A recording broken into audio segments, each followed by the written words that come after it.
Magnetic effect से थोड़ा सा हटकर कुछ बात समझते हैं। हमारी सबकी लाइफ में एक इंस्ट्रूमेंट होता है, सबने देखा हुआ इसे और सबने यूज किया हुआ इसे।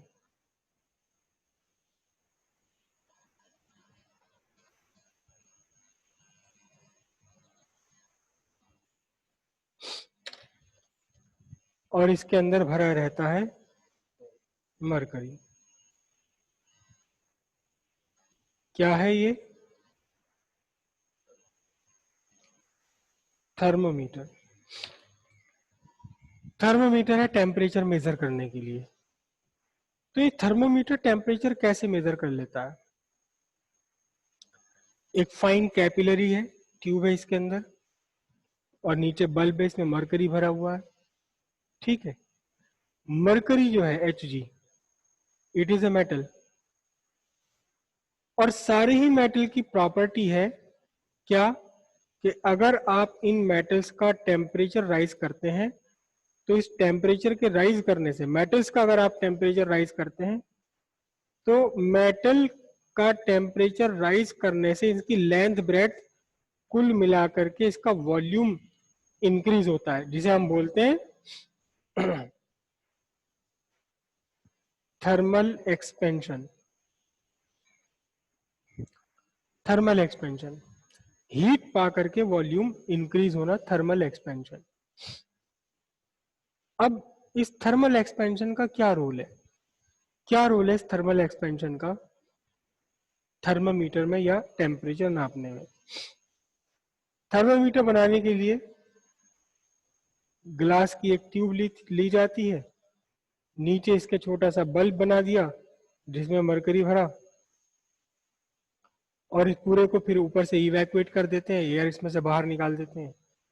और पहले इस मरकरी को, मरकरी के सॉरी थर्मोमीटर के इस बल्ब को रख देते हैं। कहाँ रख देते हैं?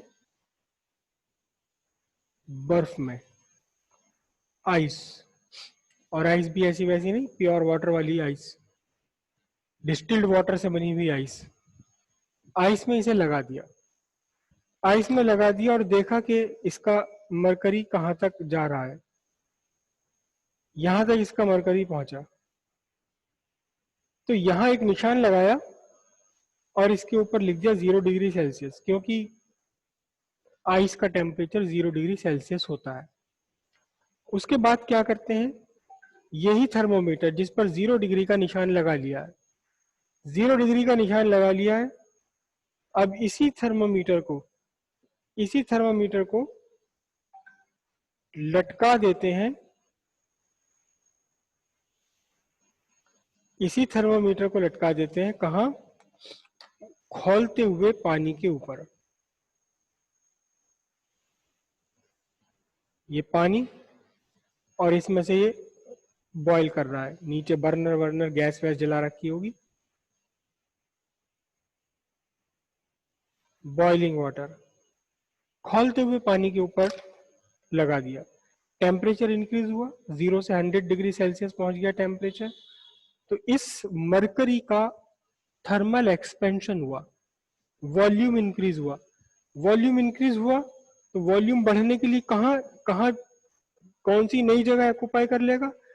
ये कैपिलरी में ऊपर तक का वॉल्यूम, ऊपर तक की जगह भर देगा। जहां तक ये पहुंच गया मरकरी, यहां एक निशान डाला और लिख दिया इसे 100 डिग्री सेल्सियस। इस तरह से एक निशान बना लिया पहले ही, कौन सा? 0 डिग्री सेल्सियस। एक निशान बना लिया 100 डिग्री सेल्सियस। और फिर क्या करा, फिर इनके बीच में जो है बराबर बराबर इक्वल डिस्टेंस पर 100 निशान लगा दिए, और each segment, each part represent 1 degree Celsius. ये जो पूरा प्रोसेस किया है, ये जो पूरा प्रोसेस किया है, इस प्रोसेस को, ये पहले आइस में रखा, फिर यहाँ रखा, फिर निशान बनाए, इस पूरे प्रोसेस को बोलते हैं कैलिब्रेशन। कैलिब्रेट कर लिया। थर्मोमीटर को कैलिब्रेट कर लिया 0 से 100 डिग्री सेल्सियस तक मेजर करने के लिए, ये कैलिब्रेशन प्रोसेस कहा गया। अब यहां देखिए, इस थर्मोमीटर से आपने क्या मेजर किया है? इस थर्मोमीटर से मेजर किया आपने टेम्परेचर। तो टेम्परेचर मेजर करने के लिए आपने मरकरी की एक प्रॉपर्टी का यूज किया। कैसी प्रॉपर्टी? एक ऐसी प्रॉपर्टी जो कि टेम्परेचर डिपेंडेंट है। एक ऐसी प्रॉपर्टी जो टेम्परेचर के साथ, जिसका मैग्नीट्यूड, जिसकी वैल्यू टेम्परेचर के साथ चेंज हो जाती है, टेम्परेचर डिपेंडेंट है। ऐसी प्रॉपर्टी आपने यूज कर ली। और वो कौन सी प्रॉपर्टी है? वो प्रॉपर्टी है थर्मल एक्सपेंशन। ये प्रॉपर्टी है थर्मल एक्सपेंशन। तो एक्चुअली आप यहां से टेम्परेचर मेजर नहीं करते, वेरिएशन ऑफ टेम्परेचर मेजर करते हैं कि 0 डिग्री सेल्सियस बर्फ में लगाया तो कहां पहुंचा मरकरी, फिर बॉइलिंग वाटर में लगाया तो कहां, मतलब वेरी हो गया, टेम्परेचर चेंज हो गया। कहां से कहां तक चेंज हो गया? वॉल्यूम से हमने यहां डिसाइड कर लिया। तो कोई भी मेजरिंग इंस्ट्रूमेंट आपको बनाना है, कोई भी मेजरिंग इंस्ट्रूमेंट बनाना है किसी भी चीज को मेजर करने के लिए, आपको जिसे मेजर करना है उस फिजिकल फैक्टर पर डिपेंड होने वाली कोई प्रॉपर्टी आपको यूज करनी पड़ेगी। टेम्परेचर मेजर करना है तो टेम्परेचर डिपेंडेंट प्रॉपर्टी यूज करनी पड़ेगी। टेम्परेचर डिपेंडेंट और भी बहुत सारी प्रॉपर्टीज हुआ करती हैं, और भी बहुत सारी प्रॉपर्टी होती हैं। आप ये thermal expansion, temperature dependent property एक जगह और यूज होती है। आप सब अपने अपने घरों में यूज करते हैं इलेक्ट्रिक आयरन।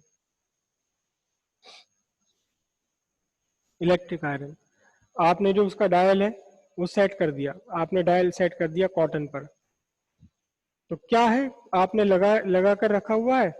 और ये इलेक्ट्रिक आयरन में यहाँ पर नीचे एक छोटा सा साइड में एक इंडिकेटर होता है, बल्ब होता है जला हुआ। यहाँ से ये बिजली में लगा दिया आपने, यहाँ इलेक्ट्रिसिटी में लगा दिया, आपने सेट कर दिया। 2-3 मिनट के बाद ये इंडिकेटर बंद हो जाता है। तब पता लगता है कि अब ये प्रेस इलेक्ट्रिक आयरन आपकी प्रॉपर हीट हो चुकी है कॉटन पर प्रेस करने के लिए, कॉटन पर आयरन करने के लिए। वहां भी थर्मल एक्सपेंशन यूज किया जाता है। जब टेम्परेचर बढ़ता है तो इसके अंदर एक डिवाइस लगी होती है, थर्मोस्टेट। वो थर्मोस्टेट थर्मल एक्सपेंशन पर काम करता है। और जैसे ही टेम्परेचर कॉटन वाली के बराबर हुआ, ये अंदर से एक स्विच को ऑफ कर देता है, थर्मल एक्सपेंशन हो जाता है। तो कभी भी आपको कोई इंस्ट्रूमेंट बनाना है मेजर करने के लिए, जैसे टेम्परेचर मेजर करने के लिए आपने कोई इंस्ट्रूमेंट बनाना है, ये भी एक तरह का टेम्परेचर मेजरमेंट ही है भाई। कॉटन के कपड़ों पर 250 डिग्री सेल्सियस चाहिए प्रेस होने के लिए, तो 250 डिग्री सेल्सियस से ऊपर नहीं जाने देगा, वहां होते होते कट कर देगा। मेजरमेंट है ये भी एक तरह का। तो किसी भी फिजिकल प्रॉपर्टी को आपने मेजर करना है, किसी भी फिजिकल क्वांटिटी को आपने मेजर करना है, तो आपको किसी सब्सटेंस की प्रॉपर्टी ढूंढनी पड़ेगी। किस चीज की प्रॉपर्टी, कैसी प्रॉपर्टी ढूंढनी पड़ेगी? ऐसी प्रॉपर्टी जो टेम्परेचर डिपेंडेंट हो, जो टेम्परेचर पर डिपेंड हो जाए। अब ये कहानी मैंने क्यों सुनाई इतनी लंबी? टॉर्क का कल हमने फॉर्मूला निकाला था। Torque on A current carrying coil, NIAB sine alpha. NIAB sine alpha, N number of turns, I current, A cross sectional area, B magnetic field, जिस मैग्नेटिक फील्ड में कॉइल रखी हुई है। अब जरा देखें ध्यान से, ये कॉइल मैंने बना रखी है, ये कॉइल मैंने बना रखी है यहाँ। जब एक बार ये कॉइल बना ली, इसके तार वार मैंने काट दिए, तो अब नंबर ऑफ टर्न्स, 3 टर्न्स है इस कॉइल के अंदर, ये रहे, सबको दिख रहा होगा 3 टर्न्स है, 3 टर्न है इसके अंदर, फिक्स हो गए। एरिया, लेंथ इंटू ब्रेथ, जो भी है, एक बार मैंने शेप बना ली इसकी, उस शेप के अनुसार इसका एरिया फिक्स हो गया। मैग्नेटिक फील्ड मैंने इन दोनों मैग्नेट्स के बीच में रखा, इसे नॉर्थ साउथ पोल के बीच में यहाँ ऐसे रखा, इस पूरी कॉइल को, ये नॉर्थ साउथ पोल और कॉइल मैंने यहाँ बीच में रख दी। तो जिस मैग्नेटिक फील्ड में रखा है, जब तक मैं ये मैग्नेट चेंज ना करूं तब तक वो मैग्नेटिक फील्ड भी कांस्टेंट है। तो यहां इस फॉर्मूले में, यहां इस इक्वेशन में, टॉर्क की इस इक्वेशन में, for a given coil in given magnetic field N, A and B are constant. तीन चीजें तो इसमें कांस्टेंट हो गई। तो इसका मतलब क्या हुआ, टॉर्क रह गया प्रोपोर्शनल, कांस्टेंट्स को मैं हटा देता हूं, I साइन अल्फा। करंट कितनी इसमें पास कर रखी है, डिपेंड करता है कि मैंने इस पर कितना वोल्टेज लगा रखा है, उतनी करंट।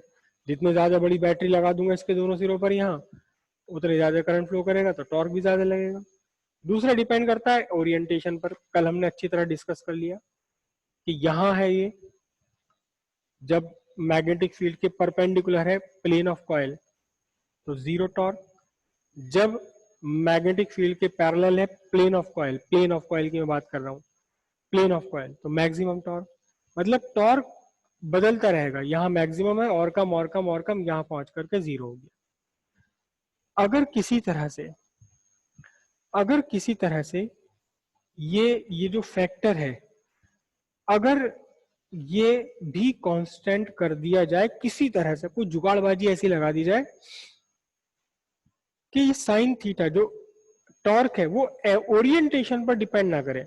मतलब टॉर्क जो है वो यहां लगने, यहां लगने पर ओरिएंटेशन पे डिपेंड ना करे। टॉर्क ओरिएंटेशन पे अगर डिपेंड ना करे, अगर किसी तरह से ये भी कांस्टेंट कर दिया जाए तो फिर टॉर्क केवल रह जाएगा प्रोपोर्शनल टू करंट। अब टॉर्क मेजर करके, किसी भी कॉइल के ऊपर लगने वाला मैग्नेटिक टॉर्क मेजर करके आप उस कॉइल में फ्लो करने वाली करंट पता लगा सकते हैं। बिल्कुल ऐसी कैलिब्रेट कर लेंगे पहले। कैसे कैलिब्रेट कर लेंगे, ये कॉइल है, कॉइल में पहले एक नोन करंट भेजी यहां से, जानी पहचानी करंट। जैसे कि यहाँ जाना पहचाना टेम्परेचर दिया था पहले, कितना टेम्परेचर दिया था, 0 डिग्री सेल्सियस। तो मैं इसमें करंट भेजूंगा 1 एम्पियर की, देखूंगा कि टॉर्क कितना फाइंड हुआ है। फिर उसके बाद जब एक बार एक निशान लगा लिया, अगला निशान लगाने के लिए बॉइलिंग वाटर में दिया। बॉइलिंग वाटर, इसका तो टेम्परेचर पहले ही पता, भाई ये तो हमने डिसाइड ही कर रखा है, टेम्परेचर डिसाइड ही आइस से और बॉइलिंग वाटर से करा है। जो टेम्परेचर का स्केल है ये आइस और वाटर से डिसाइड हुआ है।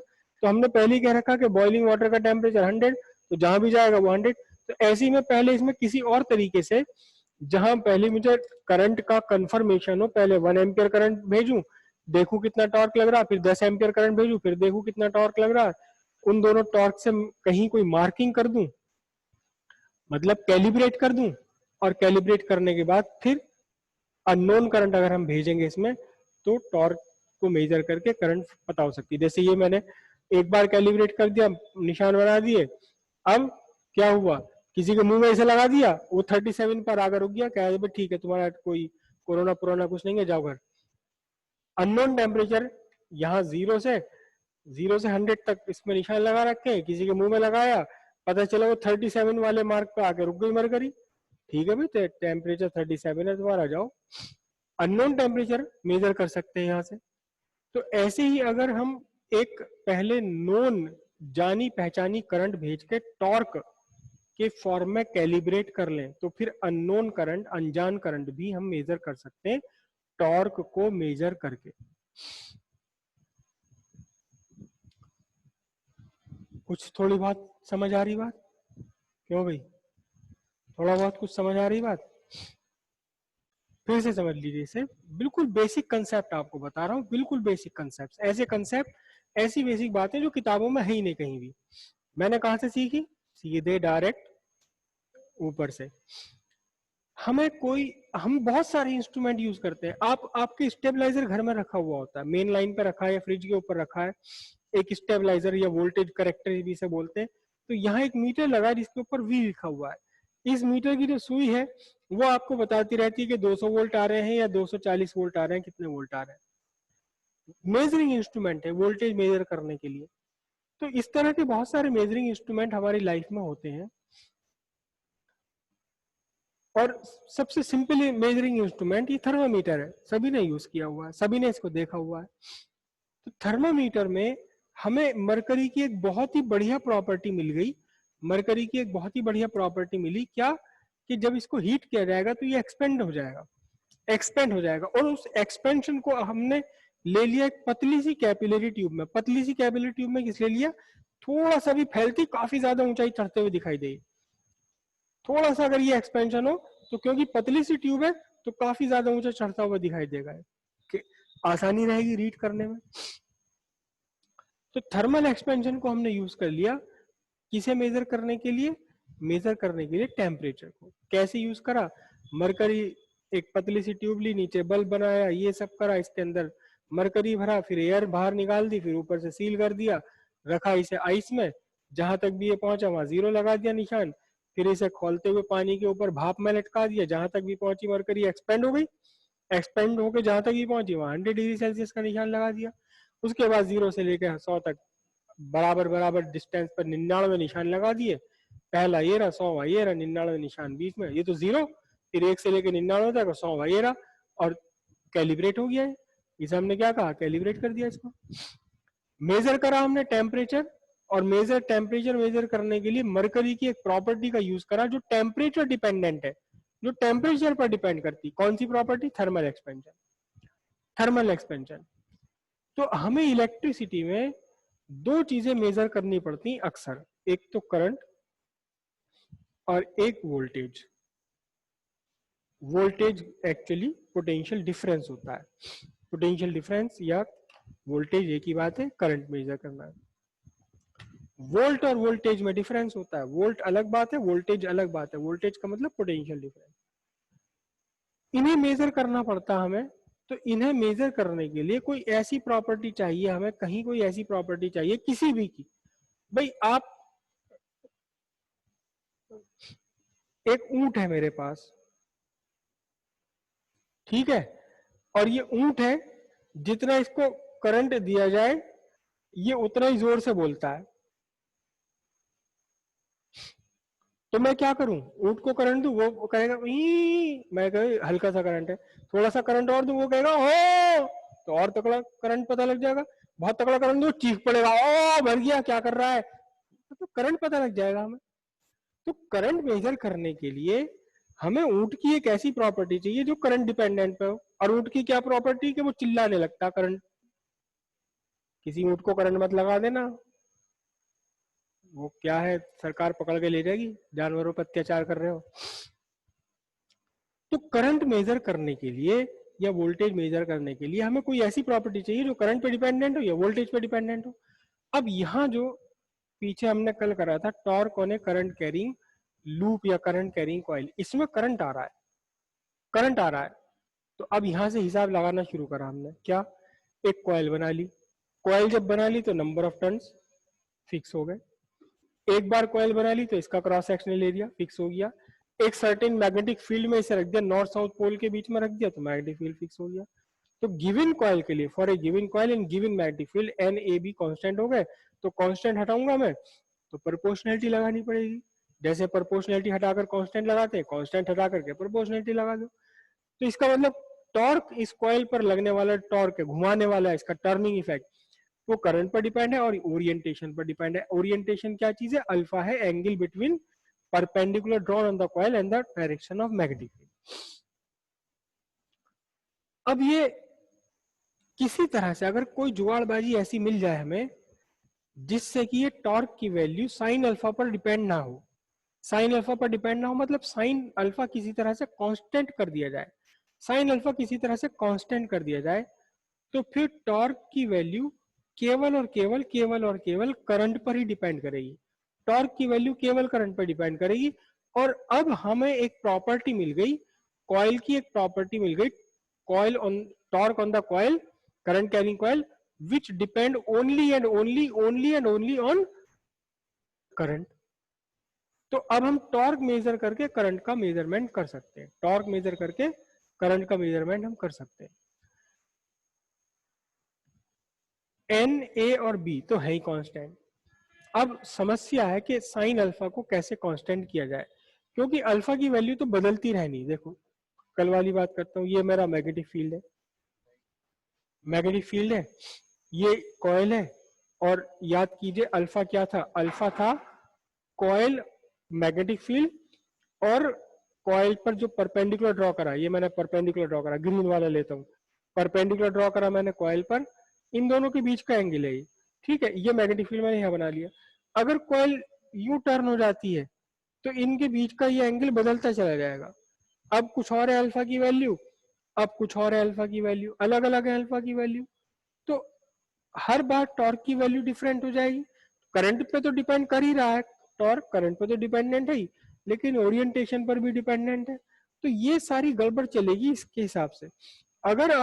अगर कुछ ऐसा जुगाड़ कर सकें कि टॉर्क जो इस पर घुमाने वाला टर्निंग इफेक्ट है वो इस एंगल पर डिपेंड ना करे, एंगल पर डिपेंड ना करे, केवल केवल किस पर डिपेंड करे, केवल केवल करंट पर डिपेंड करे, तब हम टॉर्क मेजर करके करंट का मेजरमेंट कर सकते हैं।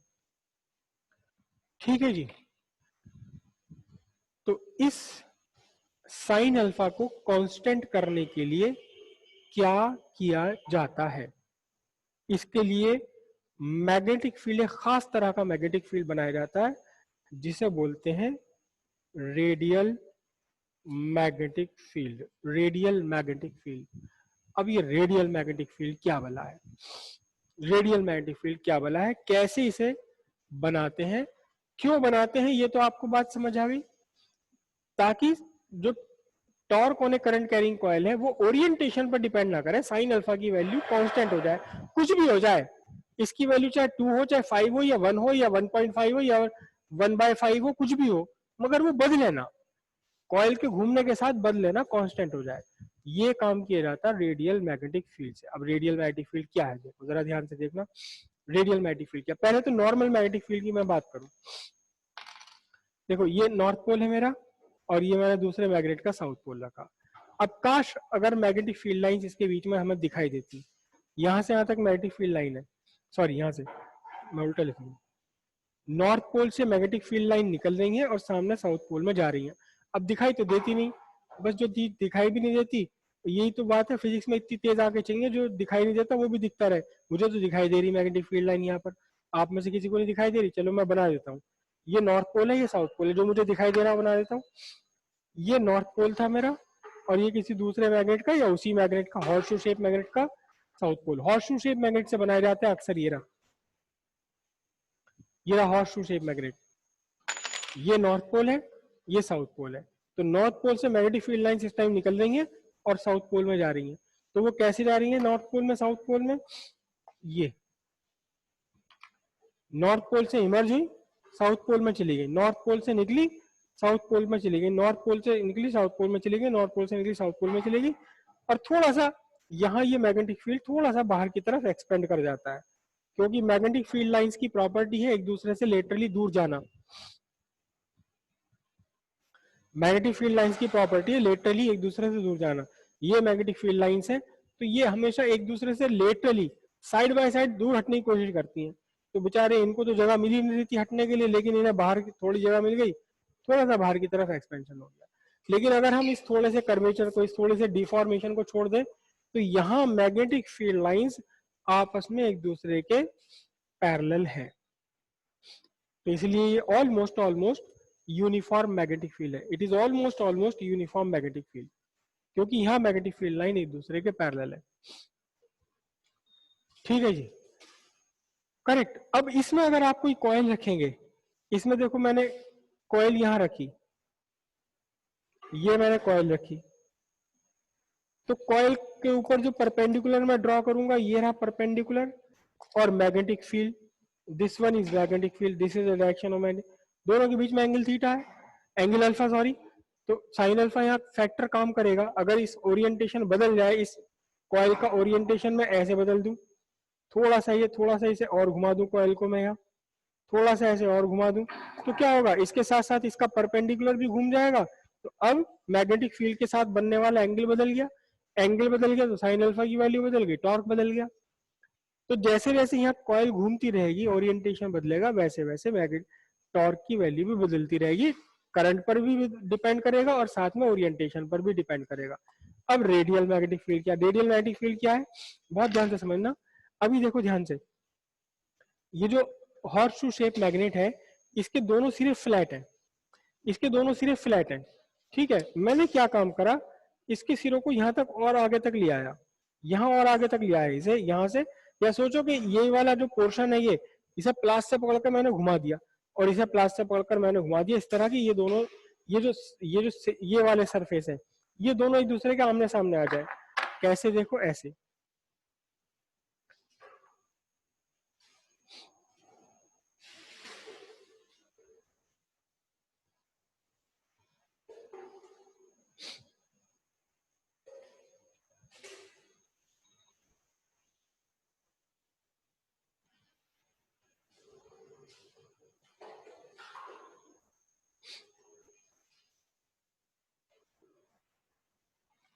समझिए, दोनों सिरे में घुमा करके आमने सामने ले आया, यहाँ ये वाला सिरा, ये सिरा, इसको घुमा के मैं ऐसे मोड़ के सामने लिया। अब लेकिन ये सरफेस दोनों फ्लैट है, एक काम और करा, क्या इस सरफेस के अंदर घिसते घिसते गड्ढा बना दिया, जैसे ये फ्लैट सरफेस थी ये वाली, ऐसे मेरे हाथ ये फ्लैट सरफेस,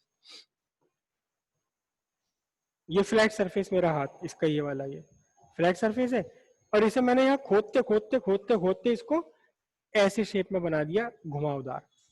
कैसे, सिलिंड्रिकल शेप काट दी, ऐसे ही सामने वाले सरफेस की भी सिलिंड्रिकल शेप काट दी, और इनके किनारे बस लगभग लगभग मिला दिए, बिल्कुल ऐसे दोनों तरफ से मैंने ऐसे सिलिंड्रिकल शेप बनाई, और लगभग लगभग ये किनारे इसके मिले हुए हैं, ठीक है। तो कैसे बनाया इसको,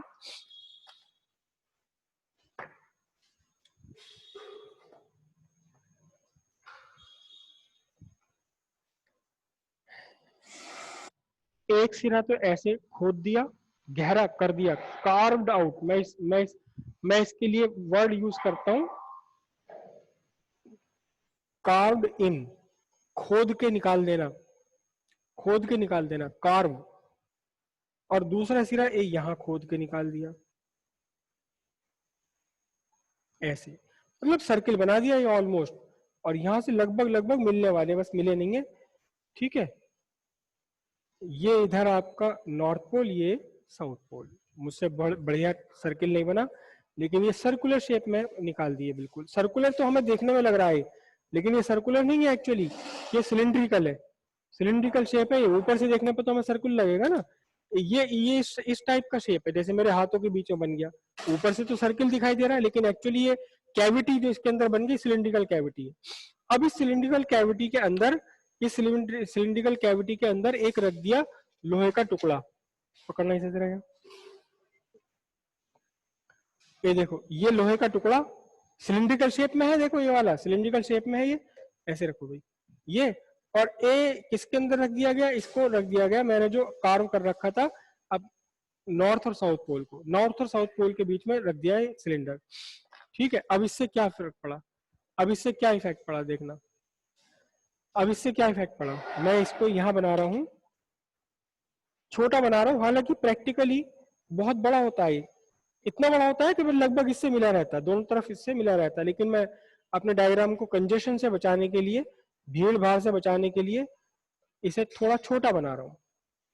इसे हम बोलते हैं soft iron core, CORE core, देखने में सर्कुलर लग रहा है, सिलिंड्रिकल है ये। अब क्या होगा देखो ध्यान से, ये नॉर्थ पोल है, नॉर्थ पोल के सामने साउथ पोल बन गया, साउथ पोल के सामने नॉर्थ पोल, अब नॉर्थ पोल से मैग्नेटिक फील्ड लाइन निकली सीधे साउथ पोल में, ये पूरा का पूरा इसका आधा हिस्सा, इसका जो आधा हिस्सा है साउथ पोल बन गया, और इसका आधा हिस्सा बन गया north pole. Magnetic field north pole से निकली सीधे साउथ पोल में, मैग्नेटिक फील्ड नॉर्थ पोल से निकली सीधे साउथ पोल में। मैग्नेटिक फील्ड को इतनी तमीज नहीं होती कि मुझे अपने ही वाले साउथ में जाना है, इन्हें तो जो साउथ दिखाई दिए सामने उसी में एंटर, जो साउथ दिखाई दिया उसी में एंटर। अब उसके बाद क्या हुआ, ये इस कोर के अंदर गई मैग्नेटिक फील्ड लाइन, और इस साउथ से, कोर के साउथ से बाहर निकली, और सॉरी कोर के नॉर्थ से बाहर निकली, साउथ में चली गई। थोड़ा सा मैं और यहाँ बना दूं, देखो ये जो पूरा हिस्सा है, ये नॉर्थ के सामने तो बन गया, ये साउथ बन गया, और इधर साउथ के सामने ये बन गया नॉर्थ, इंड्यूस हो गया, मैग्नेटिक इंडक्शन हो गया है। ये वाली मैग्नेटिक फील्ड लाइन खत्म तो कभी नहीं होती है, यहां से नॉर्थ से निकली साउथ में एंटर कर गई, और फिर इस वाले नॉर्थ से निकली सामने वाले साउथ में एंटर कर गई। नॉर्थ से निकली साउथ में, साउथ नॉर्थ से निकली साउथ में, फिर यह नॉर्थ से निकली घूमी और ये आ गई, फिर ये आई, ये आ गई, फिर ये आई, ये आ गई, और ये वाली ये घूमकर यहाँ। अब जरा ध्यान से देखना, बहुत ध्यान से देखना, बहुत ध्यान से देखना, इस सॉफ्ट आयरन के अंदर इसे भूल जाओ। देखना ध्यान से, ये वाली मैग्नेटिक फील्ड लाइन जो स्पेस बीच का स्पेस बन गया, ये वाली मैग्नेटिक फील्ड लाइन ऐसे बन गई है। हाँ जी, तो ध्यान से देखो, ये सारी की सारी देखो सेंटर, मैं यहाँ इसका सेंटर ड्रॉ करूं तो सीधी सेंटर की तरफ आ रही है, ये सेंटर की तरफ आ रही है, ये सेंटर की तरफ आ रही है। इस स्पेस में देखो बस, जो जो इनके मैग्नेट और कोर के बीच का स्पेस है, ये सारी की सारी की सारी की सारी की सारी की सारी जो मैग्नेटिक फील्ड लाइन है, ये ऐसे है, ये ऐसे है एज इफ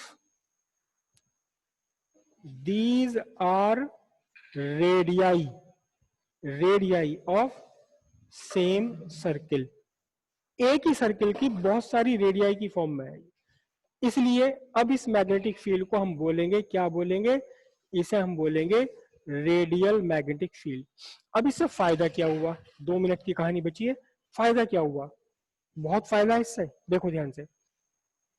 ये मेरी मैग्नेटिक कॉइल है यहां, अब ध्यान से देखना, ध्यान से देखना, ये वाली मैग्नेटिक फील्ड लाइन, अच्छा पहले तो मैं इस कॉइल के ऊपर परपेंडिकुलर ड्रॉ कर लूं, ये रहा मैंने परपेंडिकुलर ड्रॉ कर लिया कॉइल के ऊपर। ध्यान से देखना, ध्यान से देखना, इस मैग्नेटिक फील्ड के लाइन के तो पैरेलल है ये वाला परपेंडिकुलर, इस वाली मैग्नेटिक फील्ड लाइन के पैरेलल है बिल्कुल। लेकिन अगर आप देखो ये वाली मैग्नेटिक फील्ड लाइन है, कौन सी वाली मैग्नेटिक फील्ड लाइन, ये वाली मैग्नेटिक फील्ड लाइन, इस मैग्नेटिक फील्ड लाइन के तो परपेंडिकुलर है कौन, मेरा ये ग्रीन वाला पेन जो नॉर्मल ड्रॉ करा मैंने। तो अच्छा ये वाली मैग्नेटिक फील्ड लाइन देखो, तो इस वाली मैग्नेटिक फील्ड लाइन के ना परपेंडिकुलर है ना पैरेलल है, 45 पर है, इसके साथ कुछ और है, इसके साथ कुछ और है। तो अब ध्यान से देखना, जरा बहुत ध्यान से देखना, कंट्रोवर्शियल बात बोल रहा हूं मैं, किताबों में कुछ और लिखा हुआ और मैं कुछ और बोल रहा हूं। क्या कि इस मैग्नेटिक फील्ड से जब आप फाइंड करोगे साइन अल्फा की वैल्यू, तो आपको अल्फा रखना पड़ेगा 90 0, और इस वाली मैग्नेटिक फील्ड लाइन से जब आप अल्फा की वैल्यू फाइंड करोगे तो आपको साइन रखना, साइन अल्फा रखना पड़ेगा 90, इसके साथ रखना पड़ेगा 45, इसके साथ रखना पड़ेगा 60। यानी बहुत सारी मैग्नेटिक फील्ड लाइंस हैं, बहुत सारी मैग्नेटिक फील्ड लाइन है, उन सब के साथ में अलग अलग एंगल बन रहा है, करेक्ट। तो फिर यहां जो है साइन अल्फा की एक वैल्यू नहीं लेनी पड़ेगी आपको, यहां पर इस फॉर्मूले में जो टॉर्क वाला फॉर्मूला है, इस टॉर्क वाले फॉर्मूले में, टॉर्क वाले फॉर्मूले में आई साइन अल्फा लेना पड़ेगा, एवरेज कहां से कहां तक का, 0 से 90 डिग्री तक का। किताबों में ये बात नहीं लिखी हुई, और जबकि एक्चुअल में ऐसा ही होता है। क्यों, किसी किसी किसी के साथ तो अल्फा की वैल्यू 0 है, किसी के साथ 0 बन रही, तो किसी के साथ 90 बन रही, किसी के साथ कुछ और, किसी के साथ कुछ और। तो यहां इस फॉर्मूले में साइन अल्फा की वैल्यू एक नहीं होगी बल्कि ढेर सारी होगी। साइन अल्फा का एवरेज लेना पड़ेगा 0 से लेकर 90 डिग्री तक, कैसे लेते हैं ये अलग कहानी है, ये मैथमेटिक्स की बात है। अब देखना जरा ध्यान से, ये तो ये पोजीशन थी।